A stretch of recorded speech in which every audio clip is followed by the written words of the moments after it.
সংসদের 10ম অধিবেশনের প্রথম বক্তব্য রাখবেন মিস্টার হারুন। মাননীয় সদস্য, আপনার সময় 2 মিনিট।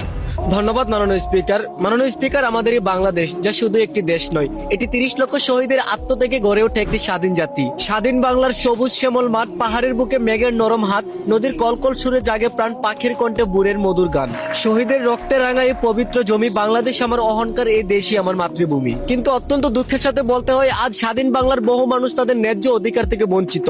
ন্যায়ের পক্ষে কথা বললে নিরাপত্তার নিশ্চয়তা হারানো সহ সঠিক বিচার না পাওয়া এদেশের মানুষের মন থেকে দেশাত্মবোধ, শান্তি আর বিশ্বাস হারিয়ে যাচ্ছে। মাননীয় স্পিকার, আজ আমি এদেশের জনগণের স্বার্থ সংশ্লিষ্ট কিছু গুরুত্বপূর্ণ সমস্যা এবং দুঃখজনক বাস্তবতা এই সংসদে তুলে ধরতে চাই। দেশের আর্থিক খাতের নানা সংকট ও অনিয়মে সাধারণ মানুষ আজ উদ্বিগ্ন। প্রবাসীরা কঠোর পরিশ্রম করে দেশে অর্থ পাঠান, অথচ অনেক গ্রাহকরা জরুরি প্রয়োজনের সময় তাদের জমাকৃত টাকা তুলতে গেলে নানান ভোগান্তির মুখে পড়তে হয়। এসব পরিস্থিতি মানুষের মাঝে ব্যাংকিং ব্যবস্থার প্রতি আস্থা ও বিশ্বাস কমিয়ে দিচ্ছে। মাননীয় স্পিকার, বেকারত্বের ভয়াবহতা আর মাদকের বিস্তার আমাদের সমাজকে ধ্বংসের দিকে ঢেলে দিচ্ছে। এদেশে বর্তমানে বেকারত্বের সংখ্যা প্রায় 30 লাখেরও ঊর্ধ্বে, যার 50% মাদক ব্যবসা আর চুরি ডাকাতি ছিনতাইয়ের কাজে নিয়োজিত। মাননীয় স্পিকার, আর যে মহান দেশে এত এত বেকারত্ব আর লক্ষ লক্ষ মাদক ব্যবসায়ী থাকতে পারে, আর যাই হোক, সেই দেশ কখনো উন্নয়নের মুখ দেখতে পারবে না। মাননীয় স্পিকার, আজ দেশের সার্বিক পরিস্থিতির দিকে তাকালে একের পর এক হৃদয়বিদারক ঘটনার চিত্র ফুটে ওঠে। রায়পুর গৌড়ান রোডে একই পরিবারের 4 সদস্যকে নৃশংসভাবে হত্যার মতো মর্মান্তিক দুর্ঘটনা আমাদের হৃদয়ে নাড়া দিয়ে ওঠে। মাননীয় স্পিকার, এরকম ঘটনা দেশের বিভিন্ন স্থানে বারবার ঘটছে। জনগণ জানতে চায়, এসব অপরাধ প্রতিরোধে কার্যকর পদক্ষেপ কোথায়,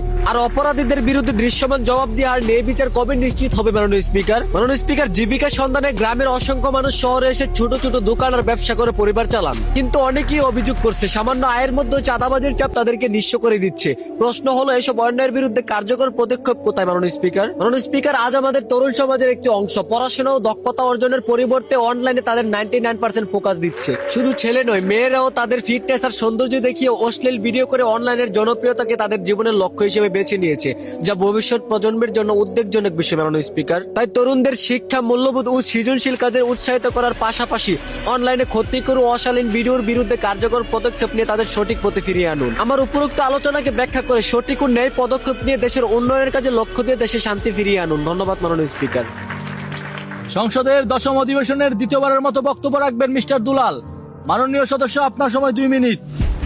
ধন্যবাদ মাননীয় স্পিকার, গভীর দুঃখের সাথে বলতে হয়, এদেশে প্রতিনিয়ত ঘটে যাওয়া কিছু হৃদয়বিদারক ঘটনা আমাদের বিবেককে নাড়া দিচ্ছে। যেসব ঘটনা শুধু মানুষের নিরাপত্তাই নয়, বরং ধীরে ধীরে আমাদের সমাজ ও রাষ্ট্রকে ধ্বংসের দিকে ঠেলে দিচ্ছে। মাননীয় স্পিকার, আমরা প্রায় 4.5 মাস হলো জনগণের ভোটের মাধ্যমে এই মহান সংসদে এসেছি, কিন্তু দুঃখের বিষয় হলো জনগণের প্রত্যাশা অনুযায়ী উল্লেখযোগ্য কোনো পরিবর্তন আনতে পারিনি, যার কারণে জনগণের মুখে আজও হাসি ফুটেনি। মাননীয় স্পিকার, যেখানে সরকার ও বিরোধী দল কাঁধে কাঁধ মিলিয়ে দেশের উন্নয়ন নিয়ে কাজ করার কথা ছিল, সেখানে আমরা একে অপরকে রাজনৈতিকভাবে দুর্বল করার প্রতিযোগিতা নিয়ে ব্যস্ত। এতে করে সবচেয়ে ক্ষতিগ্রস্ত হচ্ছে দেশ ও সাধারণ মানুষ। আমরা যেন একে অপরের প্রতিপক্ষ নয়, চির শত্রু হয়ে উঠেছি। এই বিভেদ ও নেতিবাচক মানসিকতা পরিবর্তন না করলে দেশের কাঙ্ক্ষিত উন্নয়ন কখনো সম্ভব হবে না। মাননীয় স্পিকার, সাধারণ মানুষের শেষ ভরসা আইন শৃঙ্খলা বাহিনী, কিন্তু প্রভাব, সুপারিশ, দুর্নীতির অভিযোগের কারণে সাধারণ মানুষ ন্যায় বিচার থেকে বঞ্চিত হচ্ছেন। এতে করে জনগণের আস্থা দুর্বল হয়ে পড়েছে। আর যে রাষ্ট্রের আইন শৃঙ্খলা ব্যবস্থার উপর মানুষের বিশ্বাস উঠে যায়, সেই রাষ্ট্রের সাধারণ জনগণ শান্তিতে জীবনযাপন করা বিলাসিতা হয়ে পড়ে। মাননীয় স্পিকার, আজ অসাধু দালালদের প্রতারণায় হাজারো মধ্যবিত্ত পরিবার নিঃস্ব হয়ে যাচ্ছে। বিদেশে কাজের স্বপ্ন দেখিয়ে কোটি কোটি টাকা হাতিয়ে নেওয়া হচ্ছে, অথচ অনেক প্রবাসী সঠিক কাজ, আকামা ও প্রয়োজনীয় সহায়তা থেকে বঞ্চিত হচ্ছেন। যে দেশ তার রেমিটেন্স যোদ্ধাদের প্রতারণার হাত থেকে রক্ষা করতে পারে না, সে দেশের উন্নয়ন কখনো টেকসই হতে পারে না। মাননীয় স্পিকার, আজ প্রশ্ন জাগে, প্রাথমিক বা এসএসসি পাশ করা অনেক শিক্ষার্থীরা কেন শুদ্ধভাবে বাংলা ইংরেজি রিডিং পড়তে পারে না? শিক্ষার মানের দুর্বলতা ও দায়িত্বশীলতার অভাব আমাদের ভবিষ্যৎ প্রজন্মকে পিছিয়ে দিচ্ছে।